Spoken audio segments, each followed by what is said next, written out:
São Bento foi um dos homens que mais fez milagres em nome de Jesus, e toda a sua vida estava permeada de ensinamentos e exortações magníficas, nos quais a providência quis demonstrar que a obra dele, de introdução da vida monástica no Ocidente, estava sendo abençoada. Se eu falei bastante a respeito dessa obra e da continuidade histórica da missão de São Bento no meu último vídeo, eu não tive tempo de tratar tanto desses milagres e conselhos e ensinamentos que São Bento deu em sua vida. Portanto, hoje, baseado totalmente na vida de São Bento, escrita pelo Papa São Gregório Magno, eu vou tratar justamente desses milagres, fazendo exortações e reflexões muito proveitosas para a sua vida espiritual. Portanto, me acompanhe nessa parte 2 sobre a vida de São Bento.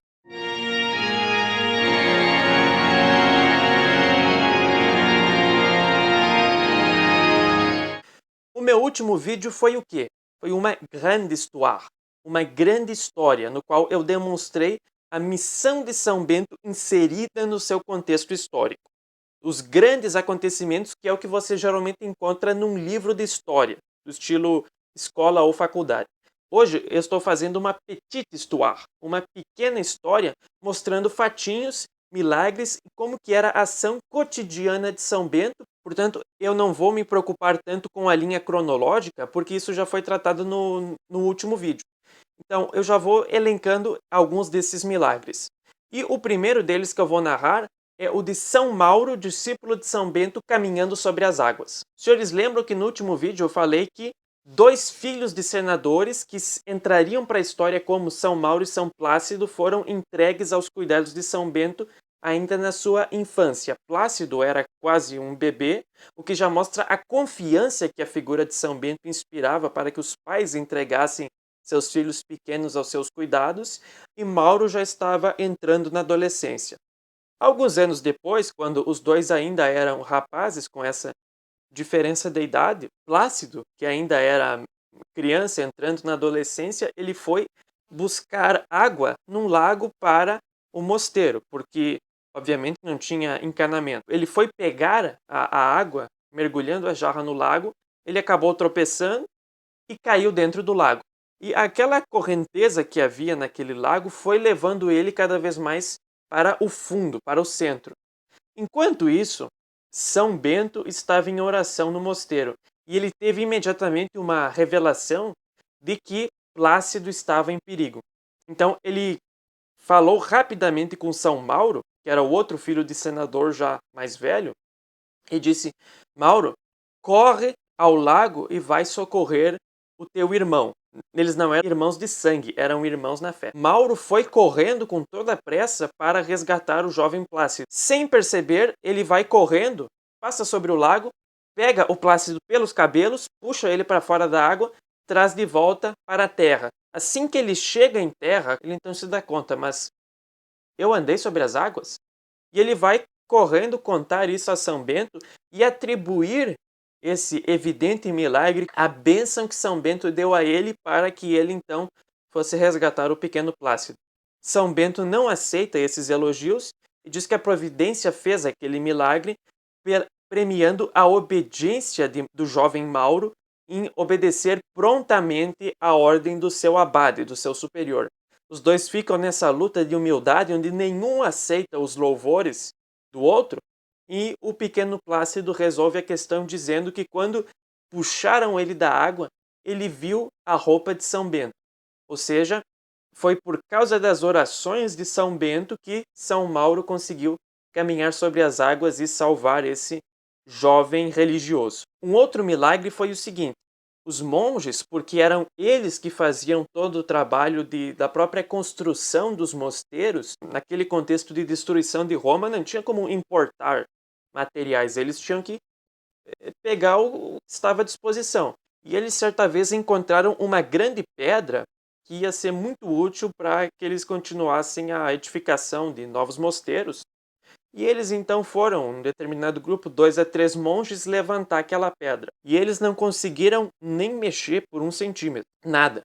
Mas como eles precisavam daquele material, eles chamaram vários outros monges e foi todo um conjunto de monges que foram levantar aquela pedra e também não conseguiram nem mexer 1 milímetro.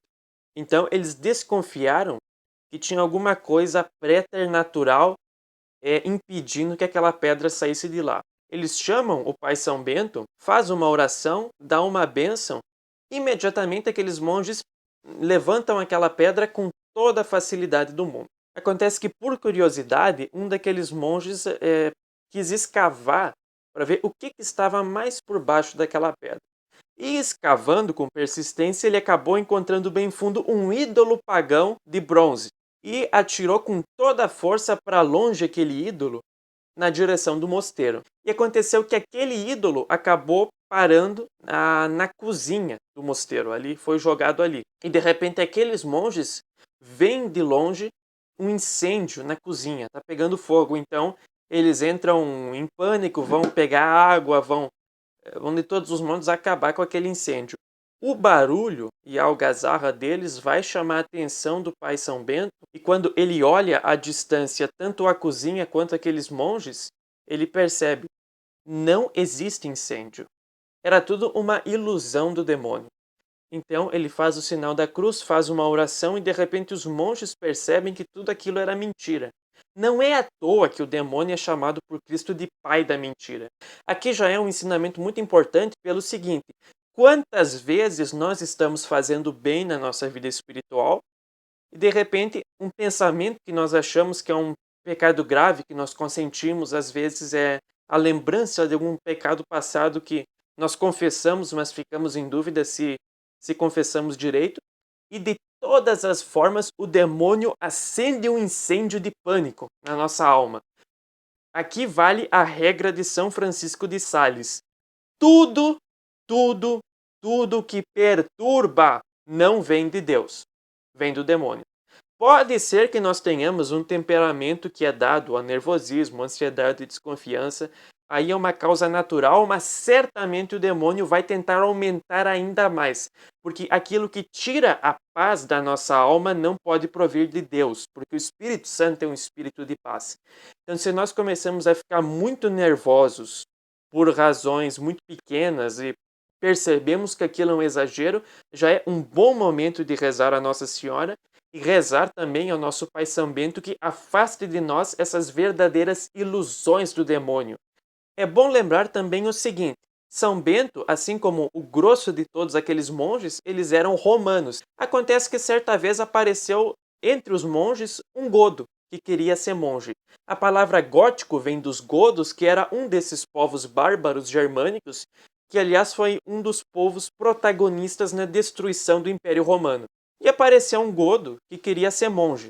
O que naquele contexto, como eu já expliquei, era a diferença do Império Romano para com os bárbaros era colossal. Seria mais ou menos hoje como se religiosos fizessem um mosteiro no Pantanal ou na Amazônia e aparecesse um índio com pouco ou nenhum contato com a civilização ocidental e falasse que quero ser monge.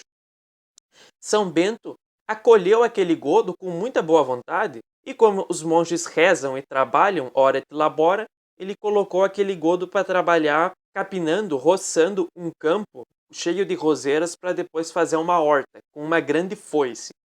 E aquele monge bárbaro foi então fazer o seu trabalho com aquele ânimo destruidor próprio dos bárbaros e começou a destruir todas as roseiras daquele campo. Até que ele se empolgou demais e deu um golpe muito forte com a foice, ficou com o cabo na mão e a lâmina da foice parou lá longe, caiu no lago e afundou. Então ele vai com muita simplicidade se penitenciar junto a São Mauro, que era discípulo de São Bento, e pedir perdão porque ele destruiu uma ferramenta do mosteiro. Mauro vai chamar São Bento, que vai se compadecer daquele jovem pequeno monge bárbaro, e ele vai com os monges até aquele lago, pega o cabo da foice, mergulha na água, e quando ele tira, a lâmina está de volta na foice. Aí ele entrega e diz: pode voltar a trabalhar, não fique triste, meu filho. Aqui, uma pessoa contaminada com o espírito ateu já vai dizer: mas se Deus faz esse milagre, por que Deus, por conta própria, não roçou, não capinou aquele campo? É óbvio, Deus deu inteligência e capacidade ao homem para trabalhar. O que o homem pode fazer por conta própria, que faça sozinho. Nós devemos esperar de Deus que ele faça aquilo que o homem por conta própria já não é capaz de fazer. Deus não precisava ter feito esse milagre de devolver uma foice, mas para mostrar àquele pequeno bárbaro que Bento era de fato um homem abençoado, e para consolar um recém-convertido, a providência fez esse pequeno milagre interessantíssimo. Um milagre muito tocante é o seguinte: um camponês tinha um filho bebê que morreu. E ele foi até um mosteiro se encontrar com São Bento para que as orações de São Bento ressuscitassem aquela criança. Quando ele chega lá, ele sabe que São Bento não estava lá, estava no campo. Ele então deixa o seu filho, o corpo do seu filho ali na porta do mosteiro e vai correndo se encontrar com São Bento. E ele percebe que São Bento está voltando com os monges. Então já de longe ele grita: devolve o meu filho, devolve o meu filho. São Bento vai dizer: mas que filho que eu te tirei? Aí ele vai dizer: o meu filho morreu, vem ressuscitar ele. São Bento fica profundamente triste e fala: por que está pedindo algo além das nossas capacidades? Esses milagres são dos santos apóstolos. Não é um tipo de coisa que nós podemos pedir sem tentar providência. O homem insiste: pode ressuscitar o meu filho, tuas orações podem, vem comigo, eu juro que eu não vou embora sem que você veja o meu filho. São Bento, ainda triste, entretanto, vai concordar. E eles vão até onde estava ali a porta do mosteiro. Eles chegam até a porta do mosteiro, São Bento vai olhar o corpo daquele bebezinho morto e a fé do pai dele vai ficar muito tocado, mas assim sabia que era algo alto demais. Mas ele então ele olhou para aquele bebê, levantou os olhos e as mãos ao céu e disse a Deus: Senhor, não consideres os meus pecados, mas a fé desse homem que roga que lhe seja ressuscitado o filho, e restitui a esse corpinho a alma que tiraste. Na hora, o bebê já se mexe, em seguida ele já está bem. O camponês agradece de todo o coração e os monges veem que um milagre da ressurreição de um morto foi feito por Deus através do seu servo São Bento. Essa é a beleza da Santa Igreja Católica e essa é a beleza que nós temos na vida dos santos. E se vocês querem ter mais conteúdo que trate da vida dos santos, se inscrevam no meu canal, porque toda semana eu vou publicando novos conteúdos, novos vídeos para mostrar a verdadeira Igreja Católica, a verdadeira vida dos santos, que é tão ignorada quanto não até censurada dentro de muitas paróquias no nosso país. Então, se inscrevam no canal para mais conteúdo. Um outro milagre que eu vou tratar no vídeo de hoje, que eu considero belíssimo sobre o prisma da confiança, é o seguinte. Certa vez teve uma grande fome na região onde estavam os monges de São Bento. E eles, como religiosos, entregavam toda a comida, procuravam de todos os modos ajudar os pobres, e tudo aquilo que eles pediam, os monges entregavam. Até que não sobrou nada na despensa, exceto meia garrafa de azeite. E apareceu um subdiácono vindo pedir aquele azeite porque na região dele já não tinha mais nada. São Bento diz então que entreguem para ele, mas o monge que ficou encarregado disso não cumpriu aquela ordem. Horas depois, São Bento vai então falar: irmão tal, você entregou o azeite que aquele homem pediu? E ele disse: não, porque se nós fizéssemos isso, não ia sobrar nada para nós. São Bento fica indignado, manda que outro monge vá na despensa, pegue aquele azeite e atire para fora do mosteiro. Como o mosteiro ficava nas montanhas, o azeite vai e cai num precipício. Acontece que os monges olham, a garrafa que caiu não se quebrou. E caiu nas pedras, então aquilo era um milagre. São Bento então diz àqueles monges: vocês voltem lá, peguem aquele azeite, vão atrás daquele homem que pediu e entreguem para ele, para que nada fique no mosteiro por desobediência dos monges. Já mostrando Deus vai nos pedindo renúncias, amor à cruz e generosidade na caridade.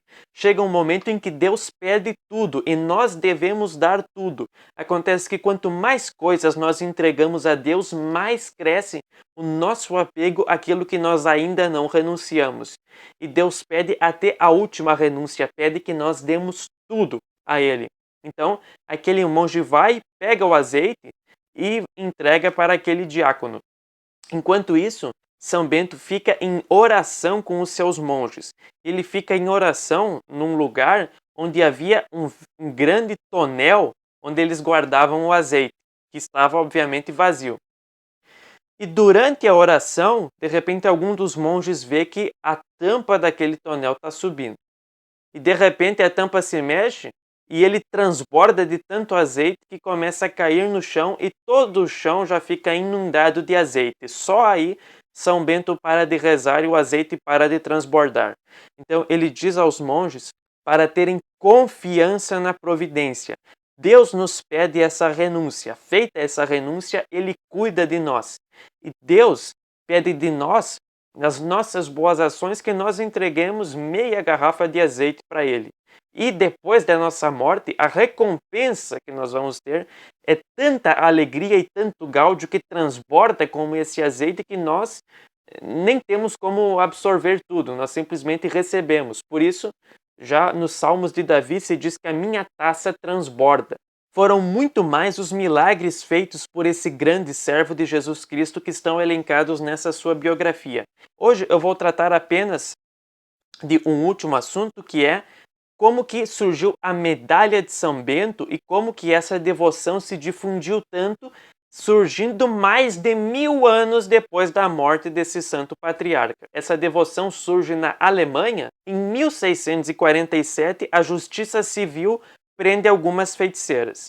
E sim, a igreja sempre se encarregou na Inquisição de cuidar de bruxas, feiticeiras, para evitar que a população fizesse linchamentos desnecessários e dando possibilidade de arrependimento e perdão, mas de fato existem sim feiticeiras que, tanto por o uso de ervas medicinais com certas propriedades, por exemplo, abortivas, misturadas com todo um contexto de esoterismo, ocultismo e satanismo, faziam sim invocações ao demônio que muitas vezes, para castigo dos homens, funcionavam. Isso foi em Nuremberg, na Baviera. Essas feiticeiras, elas contam que não conseguiam fazer bruxarias em locais onde estivesse exposta uma Santa Cruz e que elas nunca conseguiram ter nenhum efeito contra o mosteiro de Metten, de beneditinos. Então, as autoridades vão até esse mosteiro procurando alguma cruz especial que desse essa proteção àqueles monges. E eles veem que por todo o mosteiro está pintada uma cruz com uma série de letras tão antigas que nem os monges sabiam o que era. Como estava lá, eles deixaram. E os monges, então, começam a investigar, afinal, qual que é a origem daquelas letras que são as que nós temos na medalha de São Bento, e encontram um livro muito velho, mais de 200 anos, escrito em 1415, que tinha a versão completa, porque aquelas letras eram as iniciais de uma frase, e eles encontram, então, toda a frase que consta na medalha de São Bento.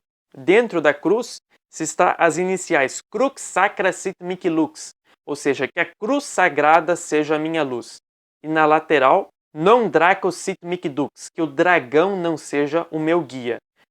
Em todo o círculo da medalha está dito: Vade retro, Satana, nunquam suade michivana. Vai embora, Satanás, nunca me aconselhe coisas vãs. Sunt maloque libas, ipse venena bibas. É mal o que tu me aconselhas, bebe tu mesmo os teus venenos. E no verso daquela inscrição que se tornou a medalha de São Bento está a figura de São Bento com o sinal da cruz, com a taça de vinho que quebrou quando tentaram envenenar ele, com o corvo que levou pão envenenado para longe dele, e está dito Eius inobito noro presentia muniamur, ou seja, que ele, São Bento, nos assista na hora da nossa morte. E então os fiéis prepararam esta medalha que começou a ser difundida e abençoada como sinal da proteção do nosso grande Pai São Bento para cada um de nós. Ela é um sacramental, um sinal visível de uma proteção, de uma graça, uma bênção de Deus para conosco através desse servo. Muitos milagres foram feitos através da medalha de São Bento, conforme é narrado na obra de Dom Próspero Guéranger, justamente sobre a eficácia maravilhosa e comprovada da medalha de São Bento. Eu recomendo a todos essa leitura. E ele vai demonstrar, por exemplo, conversões no leito de morte de protestantes que as pessoas às vezes colocaram sem que eles soubessem com eles a medalha de São Bento, fazendo orações nessa intenção. Portanto, é um sacramental que juntamente com o escapulário verde, por exemplo, é muito apropriado para levar e entregar a doentes em hospitais. Eles nem precisam saber, mas é um bem que a providência vai fazer através desse sacramental. E a medalha de São Bento, ela foi instrumento para muitos exorcismos e para proteção contra muitos malefícios, porque foi assim que ela foi descoberta. Em nossos dias de infestação diabólica generalizada, não tanto por possessões, mas por a presença do demônio em todas as áreas da sociedade, é só nós vermos o que está acontecendo no mundo hoje, mais do que nunca se faz necessária essa proteção contra as maldades e as ciladas do demônio. Portanto, se os senhores ficarem com essa resolução, conhecerem a vida de São Bento escrita por São Gregório Magno e adquirirem a medalha de São Bento, pode ser de um material barato, simples, e entregarem também para doentes e necessitados, que Deus os abençoe. Esse vídeo vai ter cumprido a sua vocação. Fiquem com Nossa Senhora e salve Maria.